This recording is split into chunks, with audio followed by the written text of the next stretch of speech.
It is time for the one and only, the premier, the only official podcast of Pro Rodeo. Your Chute Bosses are ready, so let's give it a go and talk some rodeo.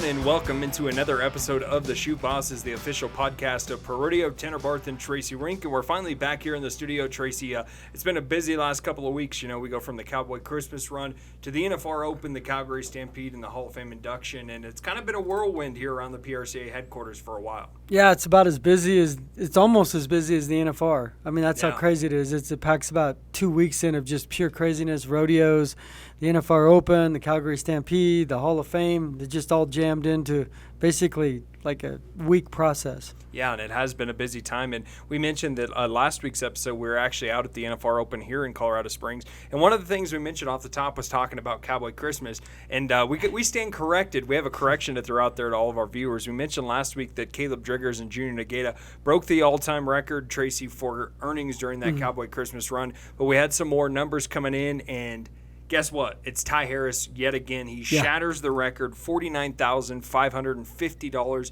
10 rodeos, 9 states, 2 countries, and once again, he's on top of Cowboy Christmas. Yeah, I mean, last year he won over 40,000. So, I mean, the 2 years alone, he's won almost over 85,000. And I spoke to him in Calgary. I mean, he was a good sport about it. We had some numbers come in late. Some stuff doesn't come across as fast as other results do. And he was cool about it. I mean, and he understands the history of the sport. That's what's cool about it. I mean, he's beaten guys like Trevor Brazil and Ty Murray, and he understands the money that's available. But to have a run like that is pretty incredible, to have horses that can stay that consistent and you be that consistent in a timed event like that. Yeah, he was pretty darn special, that's for sure. And, I mean, we're having guys winning $50,000 now, Tracy, on Cowboy Christmas. Well, so it just shows, you know, where we could go if all the chips fall right for guys going forward. And the crazy thing is I would think a rough stock guy would get there, especially a bull rider with ground money. And I knew a record would probably be broken because there's so much more money out there, even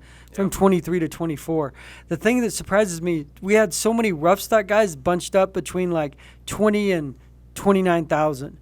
So there was never one guy that just broke loose and won like 5 rodeos, or a bull rider that went crazy. I mean, it speaks to the unpredictability of bull riding, but that's what I would think is a rough stock guy would get on a heater and win it. But the time event guys, they've proven, you know, the last several years that they're the guys that seem to be the most consistent on that run. Yeah, there's no doubt about that. So we give our Pro Rodeo props out to Ty Harris. Heck of an accomplishment there over Cowboy Christmas. Before we jump into our short round, we want to let you know that this episode is sponsored by Las Vegas, the home of the NFR for 39 years. Come see why Las Vegas is the sports and entertainment capital of the world this December. And when Pro Rodeo's best, saddle up and ride at the NFR. Tracy, and Las Vegas does a lot for the sport of rodeo. We appreciate them jumping on board here as a sponsor of the Chute Bosses podcast. Yeah, we've always wanted sponsors. We've, worked at this. Just getting the Chute Bosses on the air was a challenge in itself. We got it on the air. We've got true professionals running behind the scenes now, yourself and I. And Las Vegas, I mean, they've done so much for the sport of rodeo, obviously the NFR specifically, but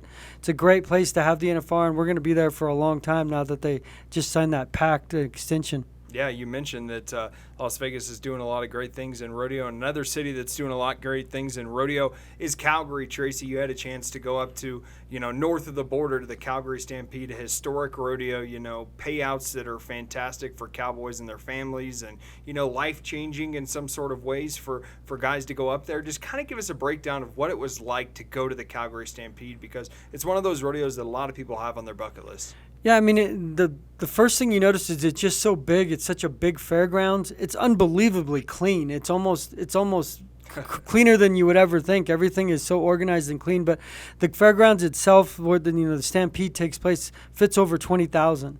GMC Stadium, and you're sitting up in a box above the chutes for tie-down roping, and you can just feel. It's like being at the NFR, that you kind of get that feeling like something special is going to happen. The energy. The fans are great. The accents are different a little bit because, we're around Canadian guys, but when you're around it all the time, and then the Saddle Dome was there where the Calgary Flames play, it's on the grounds. I mean, they had so much going on, dog shows, motocross, but then then obviously it's rodeo. The crazy thing about the Stampede is it starts at 1:30 and it goes for 3 hours. And so then you weren't used to being off at 5. Yeah, I mean it's like you and I for Rodeo Houston. It's like we don't know what to do if we don't show up at 7 o'clock. So it was different in that way, and it stays light there until like 10:30 because it was so far north. And it felt 10:30 felt like 6 o'clock, 6:30. It was crazy, but just the whole rodeo, the way they treat you, that you get to sit up in the box, but. It was just incredible. I mean, you see, the one event that really surprised me that was so fast, and I was trying to understand why, and I'm not going to get a complete deep dive, that the tie-down roping is right above where the press sits. Yeah. And it happens. Didn't you get video of one of those runs as well? well? Yeah, and we have video of one of those runs, Haven's winning run, Medjed, and it's just so fast. It reminds you of the NFR, but like you're right above it, and it just happens so fast. I mean, you're used to those outdoor rodeos where there being long scores, long runs like Salinas or the Shine Frontier days. And I can't say enough about the hospitality. I can say that I got confused and I was driving right from the airport in a rental car, and it said 100 for the miles per hour. And I was like, I'm cruising to 100. And my wife was with me. She's like, why are you going so fast? I'm like, speed limit's 100. Felt like I was on like the Autobahn in Germany or something. And I'm like, oh man, that's kilometers.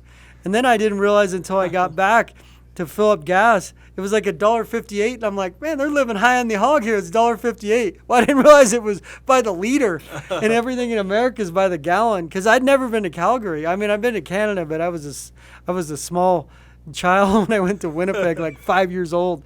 And it was just crazy. The food's there is good. The atmosphere, it was unbelievable. But the excitement on the final day reminded you of the NFR, like round 10. Well, while you're up there having all the fun with the Canadian maple syrup, all these different things, Alex Dodd and I were down here grinding away at the NFR Open. I'm just kidding. And it was like 80. It was 82 degrees, 83, and they're like, man, 99 in Colorado Springs. It's so hot up here, and I'm like, hot.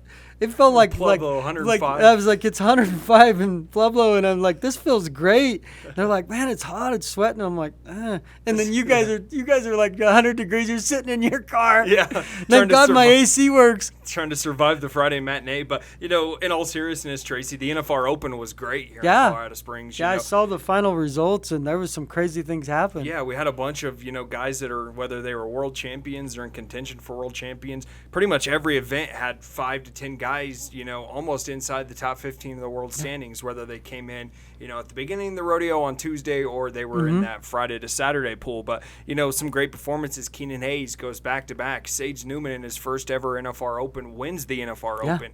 And, Bodie Madsen, not many people had heard about this kid, and he comes out, wins it. The storylines were just huge. Scott Gunther has been to 4 rodeos, and he's, continuing to be close to the top 15. Yeah. So a lot of great storylines came out of Colorado Springs this past weekend. And the coolest thing about that, I mean, the NFR Open was designed for circuit guys, but obviously the money counts, and so obviously it mixes, but it's a good mix. I mean, you got to see the good mix. The coolest thing that I enjoy from it is the sellout crowds. I mean, you and I even on Tuesday night. Yeah, I mean, I covered it when they were at Guthrie, and I covered it at Kissimmee. And for a variety of reasons, it was invitation only. I mean, they just, for whatever reason, couldn't get crowds. Yeah. And in Colorado Springs, it just changes the level of the rodeo when there's sellout crowds. The excitement, the aura that's around. The only rodeos they really maybe didn't have a sellout, Tracy, was those 2 matinees. And it probably had something to do with it being 100 degrees both days. Well, and it was at noon. Right. So. And usually if fans are going to go, they're going to choose one or the other, the afternoon or the night when they're not going to go to both. And Springs is a huge community. But, I mean, to have that many performances, 7 performances in 5 days, have the Mexican team there, Hector Cardona, bull riding national champ. And then when I saw that, I'm like, Cardona? Who is that? And I'm like, that had to be one of the guys from the Mexican circuit. It was awesome, man. They'd never won before. Yeah. They placed a few times. I know they had a bull rider place in a Tiger. This one bull rider named Tiger, he placed like 3rd in Kissimmee, but he broke his arm when he placed and couldn't move on. And they'd never had a national champion. But imagine the excitement for that, though. Well, and they gained a lot of attention. We just started ProRodeo Latino on Instagram, and the fans are already loving it. Almost 1,000 followers on that page already. So, it just shows that the sport of rodeo continues to grow, becomes a little more international than what some people think here in the U.S. And that's what you want it to be. Absolutely. I mean, because especially with social media and the platforms that are are out there. Everybody can see stuff. They might not be here in person, obviously, but you put videos like that out on social, and they're like, oh, my gosh, this guy's from Mexico, and he's one of the best rodeo guys, for that weekend. Well, you just think he just beat number 1 and number 2 in the world, Josh Frost. Yeah. And Creek Young. Yeah, that's what I'm saying. It's not like he beat a couple slouches, a couple of guys just rolling out their gear to come back. Guy to cover 2 bulls. Yeah, and that, once again, that tells you, Calgary was the same way with bull riding, but how unpredictable bull riding can be. You could be the best guy in the world and just can't ride a bull for 8 seconds. So it was fantastic. To have it the weekend of the Hall of Fame, I know that becomes a little much, but it seems like it's working to do all that, to create the excitement, and that's what it's all about. Yeah, and it's speaking of the Hall of Fame, we're going to sit down and talk with Darrell Diefenbach here shortly. He'll be our 8-question segment. He talked to Alex and I before we kicked off the ProRodeo Hall of Fame, Tracy. But let's wrap up our short round segment here first. This was a tough one in the rodeo world. Legendary bucking horse Killer B ultimately ended up passing away, and this is a horse that had accolades out the wazoo, Tracy. Yeah, Horse of the Year honors, NFR horses of multiple rounds. The one that comes to mind, and I know it probably of the Butlers, by the way. Yeah, Butler and Son Rodeo, Rep Butler and Benny Butler, and one of their best horses ever, and it says a lot for the Butlers. They've been around since decades, probably six decades. And the ride that comes to mind to me, the most recent one, it had so many, but Dawson Hay, 2022, round 9, the 92-point ride. Dawson rode the horse incredibly, and then it goes into retirement. After that ride, and runs around the arena. Yeah, I was going to say, that was one of the most iconic. Was it just took its victory lap? Like, I'm the champ, and I'm going to take the ride. And horses like that, I know we've said it time and time again, they just don't come around like that. Yeah. There's great horses, and there'll be another Killer Bee by someone, but you can't just go out and buy that Ferrari or buy that car. Like, it's not there for that amount of time. Look at the longevity of that horse. Yeah. 2013 and 14 and 22. Yeah, horse of the saddle bronc of the NFR. That's in like a 9-year span. Most horses have like a 2 or 3 year run, and then we're good. So it's sad to see it go, but at least it left its mark on the pro rodeo. Yeah, and to talk about the impact that horse had, I was just walking through the hallway going to get a drink in the break room, and we've already got a picture up of Killer B, before it even happened, just because it's been such an influential horse in rodeo. And is Killer B in the Hall of Fame? If not, might be coming soon. No, because it just retired in 22, and they usually give it a few years. Takes a little while, But I would imagine it would be on the short list. Yeah, it should be. Yeah, one of the legendary bucking horses for sure. And talking about the Pro Rodeo Hall of Fame, we already mentioned it, but Darrell Diefenbach, Tracy, had a chance to chat with him a little bit. An Australian bullfighter that came over here to the United States, ended up getting inducted into the Pro Rodeo Hall of Fame after a legendary career. I think it was 12 or 13 trips to the NFR as a bullfighter, which not many guys can say they've went to Vegas that many times in not only an event, but also as contract personnel. Yeah, there's guys like Dusty Tuckness and Cody Webster who have done that, but it's a short list. It's a very short list. Those guys are probably Hall of Famers as well. Yeah, definitely. And it's incredible that guys can stay that. I know they're good at it, but usually there's up-and-coming bullfighters or people that can take their place, not because they're not as good, but just attrition, if anything, or they just can't stay as good as they were, and he was obviously one of the best, and he had a great sense of humor too. Yeah, no doubt about it. Let's go to our 8-question segment with Darrell Diefenbach. What year did you come to the United States? 98. What was your first NFR?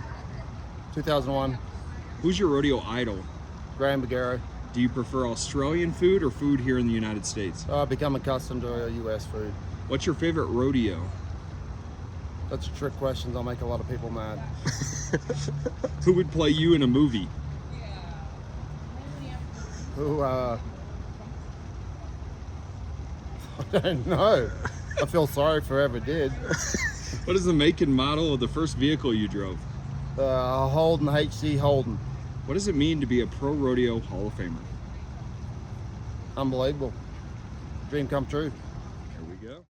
And Tracy, like any good stock contract personnel, guys that have worked with multiple rodeos, he said, "Is this a trick question? Are you trying to set me up?" When I asked him what his favorite rodeo was, because he knows I'm not going to say one and cross another off the list, even though he's retired at this point. Yeah, it tells you how loyal they are to rodeos. I mean, there's some rodeos that are better than others, absolutely. bigger, but they're not gonna criticize a rodeo that was great to them. Yeah, absolutely. So we appreciate Daryl taking his time and chatting with us a little bit about his 8-question segment and, getting to learn a little bit more about him. As we always do here on the show, Tracy, we'll have much more interviews coming our way here on the Chute Bosses. We're still working on that bank from the ProRodeo Hall of Fame, or I guess it was the PRCA Championship Media Day in Las Vegas. How much of a blessing was that for us during these last couple of weeks, not trying to wrangle up interviews when guys are on the road? Yeah, and the stuff was timeless. That was what was so great about it. Not only did we have a lot of time to spend with our world champions, but it's timeless stuff that you can air any point, because we talked to them about far more than current events. Yeah, and we're going to sit down and chat with Miss Rodeo America Emma Cameron. That'll be your featured guest coming up here on this show. But we'll have much more coming your way. We'll take a quick break. When we come back, we'll have your ProRodeo Hall of Fame spotlight, and then we'll also catch up with the wild man himself, Buck. All that's coming your way right here on the show. In 1936, a group of cowboys and cowgirls came together for the common good of rodeo. They accomplished a feat that sparked a fire of greatness in countless Western athletes. Today, the Western lifestyle burns on in our contestants' and fans' hearts and souls. We aim to preserve the cowboy code and keep the Western lifestyle alive. Together as one, we are Pro Rodeo. Welcome back into the Chute Bosses podcast, the official podcast of Pro Rodeo. Tracy, we mentioned Emma Cameron, Miss Rodeo America, and it's been a scene here over the last couple of years where ever since, what was it? Was it 21 and 22 that Jordan had to serve 2 years, or was it 20 and 21 because of COVID? 20 and 21. Okay, gotcha. It was 20 and 21. Because obviously COVID, we had a limited number of rodeos, so she didn't get to serve the full term, and then she got to do it again in 21. Yeah, and having these World Champion Media Days have really allowed us to get to know them on them. We would see them at rodeos here and there, maybe chat with them after they were inducted like we always do, or, selected at their position in Las Vegas. But, Emma's a great person. She's smart as all get out. Yeah. She went to an Ivy League school. So we'll sit down and chat with her and just talk a little bit about what rodeo's like as Miss Rodeo America, because they travel almost just as much as the Cowboys do. Yeah, I can't imagine. I mean, the travel, the commitment. I mean, they know what they sign up for, but it's a year that you probably will never experience again in your life. Nothing like that. Yeah, we'll have all of that coming up in our interview when we sit down with Emma. That's from our Las Vegas Media Days. But before we get there, Tracy, let's go into our Hall of Fame spotlight. This one's going to be 2004 Hall of Fame saddle bronc rider Alvin Nelson. Do you know much about Alvin Nelson? I don't. I'm about to spit some knowledge here for you. The name sounds familiar because I walk around the Hall of Fame all the time. Yeah, he started his career as a 3-event rough stock cowboy, which is almost unheard of. We don't get too many guys that go into 3 events, but it was saddle bronc riding that he really took to as a professional. And from there, a 13-year career, he won a world title, 2 average titles at the NFR, and qualified for the Wrangler NFR 5 times. But Tracy, what really stood out about Alvin was, he wasn't inducted until 2004. He won his world title in 1957. So you're talking, this is a guy that probably never thought he was going to get into the Hall of Fame. Kind of like Art Arnold. Yeah, I was going to say, real similar to Art Arnold. I mean, you go so long. And the sad part is those guys, it's not that they weren't great. They just get forgotten. Yeah, I mean, if it doesn't happen right away, it's one of those things. But what sticks out to me about Alvin Nelson is that 1957 saddle bronc world championship that he won, Tracy. He ended a streak when he won that title of 6 consecutive titles won by fellow Hall of Famers Casey Tibbs, Deb Copenhagen. Yeah. So that just shows you that, between Copenhagen and Casey Tibbs, he was competing against the best of the best. And maybe that's why it took him so long to get inducted, because he probably finished runner-up or 3rd or 4th a lot of times to those guys. Yeah, I mean, it's like getting caught in the shadow of Michael Jordan. Yeah. You can be the greatest player ever, but everybody remembers Michael Jordan. Dennis Rodman. Yeah, and it's good to see that they finally get their due. I mean, obviously it's probably well overdue. It's kind of like Arnold as we speak, but at least they're in there. Yeah, and we don't have an NFR historic moment of the week for you. Andrew couldn't dive deep into the archives this week, so we'll jump back on next week's episode and have that, Tracy, and check it out. But we will go right into our viewer question. This one comes from Tony on Facebook. He wants to know, what's the highest scored bareback ride in the history of the Wrangler National Finals Rodeo? And you would think, it's got to be somebody from way back in the day. Do we have a 97? Do we have a 98? We have Clayton Bigelow, 93 points. And it not only happened once, Tracy, it happened twice for Bigelow. And a lot of people remember he was at the top of his game, and he dominated the record books in Las Vegas in that 2017 to 2020 range, 2019. Well, 2019, he won 6 rounds. Yeah, because I was covering bareback that year, and every night I was interviewing him. Yeah. And he kept going higher and higher with scores, and it's like, oh my gosh, 93. You just couldn't imagine it, because those are so rare to see stuff in the mid 90s or low 90s at the NFR, and he was just rolling, and he was doing things that nobody had ever seen before. Yeah, and it was pretty impressive. We mentioned that in 2019 he had that 93-point ride that was on Northcott Matska's Stevie Nicks, and then in 2018, 93 points on C5 Rodeo's Virgil, Tracy. And how about Virgil? We talk about that's a cool thing, Clayton Bigelow breaking the record, but Virgil was 93 points in 2018 at the NFR, 94 to carry R.C. Lanningham just this past Sunday to the title at Calgary. Yeah, that's impressive. horse. In the thing that the Calgary situation, Lanningham got a 92.5 on him to win the Red Bluff Roundup, his hometown rodeo in April. And broke the arena record, and you're like, oh my gosh, like, you know what you get with Virgil. You're either all in or all out. But you're either going to get bucked I thought, does Lanningham have enough in himself again to match up with that horse? Because that horse is really hard to ride, especially when he's having a great day. And it was unbelievable. I knew he was going to win the rodeo because Rocker had a 90.5 and Rocker made a great ride. I knew Lanningham was going to get at least a 90. If he could ride Virgil. Well, even after the ride, I thought, well, it's probably going to be a 92. Yeah. And they were like 94, and I was like, "Oh my gosh!" That's one of the highest scores we've had in bareback riding, maybe since Rocker broke. Yeah, the world record. The 95 on Virgil. Yeah, and that's why that horse has that capability. The thing about that horse is, even RC said it. He had a different look that day, like he was going to do something special, and RC knew if I hang on to the whistle, it's going to be basically a magical ride, and it was, and it's just crazy. When you have that opportunity, 1, to ride the horse, and 2, to have a ride like that, he'll never forget. Yeah, and it's one of those horses that, it doesn't matter what style of cowboy you are, how big, how small, Virgil can allow you to show off because you got a guy like Rocker Steiner who's pretty short, 5'6". Yeah. And he has to spur all as much as he can on Virgil, and then you got R.C. Lanningham about 6'2", and so it just shows that, Virgil's, well diverse, and he can bring you about any trip you want, and after so many years, the horse is just still doing it at the highest levels. Yeah, and Landingham's like legitimately got to be 6'1", 6'2". At least, yeah. And he's so long, and it's usually hard, like you said it. But those the crazy thing about Landingham is he's 15 years into his pro career, and he's gotten better and better and better.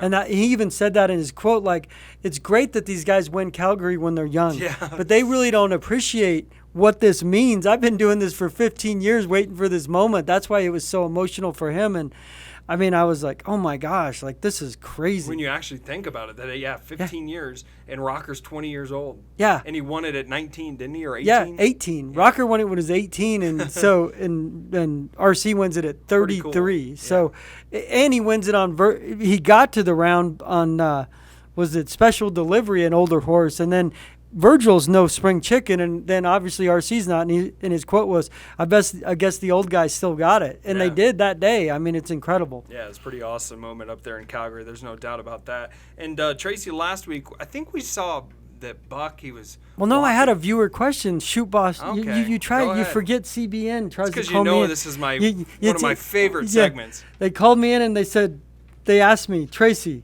did you ever get stage fright? And I answered, yes, Tracy did, because I talk in third person sometimes to make myself more famous. But that's neither here nor there. So I was at a spelling bee in, might have been 5th grade. I remember the word. Pueblo County? No. MISSISS. You got to finish Where am I? I stage fright. That's what happened to me. I feel like Cindy Brady on the Brady Bunch. So did you end up finishing spelling it, or? MISSISSIPPI. But I took 5th, so it doesn't matter. That got me to the third round. Maybe they give you a courtesy vote because you were going through it. But so you and Buck seem to have a lot in common. There's a few brain cells missing. I must have a twin brother. Yeah, but did you ever see him at the rodeo? I know you left on Wednesday. I saw Buck at the NFR Open. Yeah. Yeah, we saw Buck at the NFR Open. What was he doing? I don't know. Buck's Buck. But I saw a guy in Sheridan that looked a lot like Buck.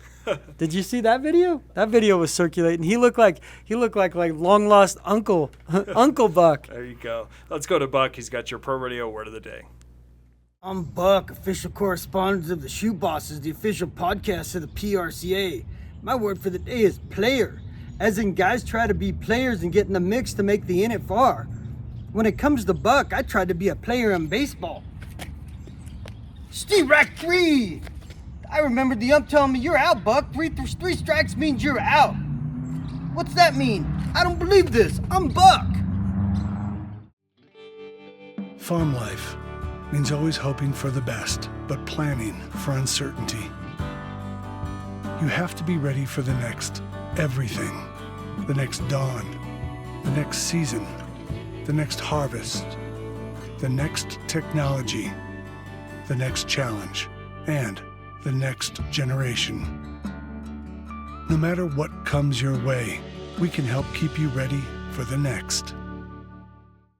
Hello, everyone, and welcome back into the Chute Bosses podcast, the official podcast of Pro Rodeo. Tanner and Tracy, as we always are, we've got a special guest, Miss Rodeo America Emma Cameron, joining us here on the show in Las Vegas at World Champion Media Day. Thanks for joining us. It's great to have you. This is awesome. Yeah, first thing we got to ask you is, what is the last, I guess, what are we at now, 6 months been like for you? Because I'm sure it has been a whirlwind. It has. It has been every bit of a dream come true. As cliche as that sounds. Like being Miss Rodeo America was all I've dreamed about for so many years. And so the last 6 months have been just incredible. Yeah. So you come back to Vegas, does it bring back the memories of when you got the crown? It does. We're at the South Point, which is where our pageant is held. And last night I was here in the dress I was crowned in. And that was definitely a full circle moment. I know that we talk about that, and obviously such a great accomplishment, such a great event, but also a ton of work to get to where you've been. You know, what was that moment like when you kind of had that feeling of accomplishment? You got the crown. You know, you can take a deep breath a little bit. It was so surreal, and I honestly was just overcome with this feeling, this kind of odd sense of gratitude that the judges had picked me, because it is a really big honor and a really big responsibility where you are expected to follow in the footsteps of some really, really incredible people. And so to be selected to do that is something that I don't take lightly. Yeah, absolutely. When you win this honor, they always talk about the travel. What's the travel been like for you so far? You're like halfway through the travel season. It is. You know, we're about halfway through the year, but I'd say I'm probably only about a third of the way through the traveling. So the last week has kind of kicked off. It's been pretty intense. This was like the second day in the last week I've been up 36 hours straight traveling. Jeez. And I'm on the road now until the end of August. So it's going to heat up here pretty quick. No doubt about that. So for all of our viewers and listeners out there, give them a little bit of background about yourself. You know, obviously, I think you were Miss Rodeo New Mexico, is that right? Yes, sir. And then went to Cornell University as well. Give the viewers a little background about yourself. Yeah, so I grew up in New Mexico. That's where I grew up junior rodeoing and in 4-H and up through high school rodeo and all that fun stuff that you do out there in the middle of nowhere. And decided to go to New York for school. I knew I wanted to kind of get out and pursue something that would give me the opportunity to do what I wanted to do going forward. And they always told me to get my education, and rodeo would be there when I got back. And I'm so grateful that that was the truth. And I had the opportunity to come back and run for Miss Rodeo New Mexico and now Miss Rodeo America. Yeah, that's awesome. So what would you tell people? I mean, obviously it was a dream of yours and you met this ultimate goal and you accomplished it. What would you tell little girls out there that want to be you one day? I think it's little girls that are getting involved in pageants. You're at such an influential age where you're really just trying to figure out who you are and what you want and why you want it. And so I think the greatest thing that the people around me did was find me good mentors and good coaches and good people that could really influence the opportunities I had and influence the decisions I made. And I think I would tell little girls to find those people, get involved, really, pursue those things, and then be able to take those people and their opinions and their criticisms of you to make yourself a better competitor and a better person, so that when you're there and it's down to the wire and you're competing for your one chance at that one dream, that you are who you hoped you would be. Yeah, I've got a bit of a two-part question here for you. So you've been to about 5 or 6 months of rodeo. What's your favorite rodeo that you've been to so far? I don't like to put you on the spot because I know they're all great. They are. They're all so unique, and all of the communities are so unique, and the people are awesome. But this was the first year I got to go out to Red Bluff. Okay. And that was one I didn't go to as Miss Rodeo New Mexico. And first off, it's stunning there in Northern California. I was blown away, and the committee and the people were fabulous. I really enjoyed it. What are you looking forward to in the second half of the rodeo season? Oh my goodness, there are some really fun ones coming up. Yeah. But Reno here in the next few weeks is one I'm really looking forward to. Good deal. So you go to all these rodeos. Is there a favorite event that you watch? I know we touched base with you about this. It's rodeo and it's great athletes. What events do you enjoy watching? It is, and the athletes in them are all so unique. Even just being here with all the world champions and like their strengths and stuff, everyone's so unique and so darn talented. But I love watching the barrels, of course, because that's what I grew up doing. And I really, really learned to love watching the saddle bronc riding this year, and the skill and kind of class it takes to be good at that is really cool. So you've been a lot of places, tried probably a lot of new foods and different things. What's one thing that's a food that stuck out to you that you've either had at a fair or just local cuisine in a town or something? It is. Everywhere you go, they want to show you their unique, whatever dish, it is. Whatever, and in Louisiana, I did eat a frog leg. Okay. Review. One frog leg. What's the review? Fried? There will not be a second frog leg. Was it fried? It was. Okay, it's better than not being fried, I That guess. is true. So you didn't have they didn't make you eat alligator? I did eat alligator, but I liked the alligator a little bit more than I liked the frog leg, honestly. Yeah, I don't know if I could. You diving into the frog leg?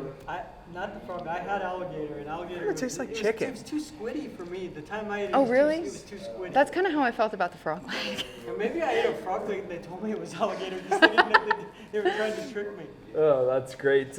Well, for you, this is an opportunity for us just to to get to know you a little bit better. We don't want to look at this year already being over with, but what are you thinking? Maybe you want to try and get into after you get done with Miss Rodeo America. That's a great question, because as Miss Rodeo America, you go all these places and you meet these people that have all done really, really unique and incredible things with their lives. Like even just sitting in the rooms we've sat in the last 2 days. I mean, the talent, the skill, the accomplishment is unreal. But with that, I also walked away from the Miss Rodeo America pageant with almost $30,000 in academic scholarships. So I'll probably get the opportunity to go back to school and pursue some opportunities in the industry. Okay, awesome. That's great. Look forward Wow, to that's crazy. Is there when you're speaking about the eating and the cuisine, how do you keep yourself in shape in the hours? And because it's how it is, late nights and hungry and you said 36 hours of travel. It is. You have to retrain your body of when you can eat and can't. It is. It has really been an adjustment, I'll be honest, because I was so used to being in the gym and being on a very strict diet plan and understanding, what it took to kind of like the rodeo athletes are, honestly. Yeah. And when you're on the road, kind of most of it goes out the window. You learn to kind of eat when you can and drink a lot of water. And I really enjoy working out, so I still can when I can, I do when I can, but also I try to, take care of your body and rest when you can also is a big part of it. Well, then you go to New Orleans and they try to give you gumbo and frog legs. Frog legs, and you're right? Just like, what is this? But yeah. No, it all works out for the experiences too. You don't want to miss out on that. Yeah, and talk about those relationships that you've formed with, whether it was people you're competing against for Miss Rodeo America or people you've just met. There is some really great people in this industry. It really is amazing. And just this last weekend, I was up in Darby, Montana at the bareback riding they had up there, and the gal that was Miss Rodeo Alabama with me is originally from there. And I hadn't seen her since the pageant, and man, it was so good to see her. We hit off just like I'd seen her yesterday and got to spend the weekend with her, and those kind of friendships are irreplaceable, and I'm so grateful for that. So you went to school in New York, and then there's Vegas. Is there one city, have you been in Europe? Is there one place that you want to go? I mean, you go all this travel that you probably hit every state in America or close to it. Where's one place that you haven't been that you want to go, like maybe outside the States? You know, I haven't been up to the Canadian finals ever, and I get to do that at the end of this year. So I'm really, really looking forward to You that. got the passport in hand? I do. I'm ready to go. Let's do it.